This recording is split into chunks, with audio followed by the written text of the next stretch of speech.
Well, one of the first signs that spring's right around the corner is the annual closing of the walleye season. With me is Tom Biggs out here at Fishing Tackle Grab Bag.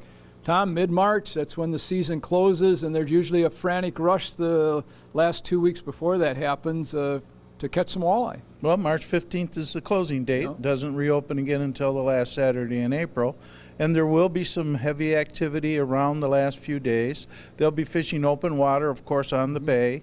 That'll be boat fishing as opposed to wading. The ice is all gone. And they'll be fishing in the rivers. And if the rivers are blown, that is if they're running high, they're going to have to use heavier jig heads because normally speaking in this type of environment, they'll be pitching jig heads, twister tails tipped with minnows, and bouncing them off the bottom. They want to match the current and the flow with the weight of the jig head. Let's talk a little bit about river fishing because obviously you don't need a boat for it. Rivers are generally a little higher, a little dirtier this time of the year because of the flow, but the walleye are there. Yes, the walleye are there. They're like the Flint River, for an example, as it comes out of the Saginaw. It gives opportunity for a lot of shore fishermen. The Saginaw itself would be consumed by boat fishermen again, and there they might be vertical jigging. The importance of vertical jigging is to be exactly vertical. You have to match the weight of the jig with the current in the water to keep that jig perfectly vertical. And the trick of river fishing, that's a little trickier. That is trickier. That's kind of like a steelhead fisherman throwing a spawn sack up underneath a bank or in a hole.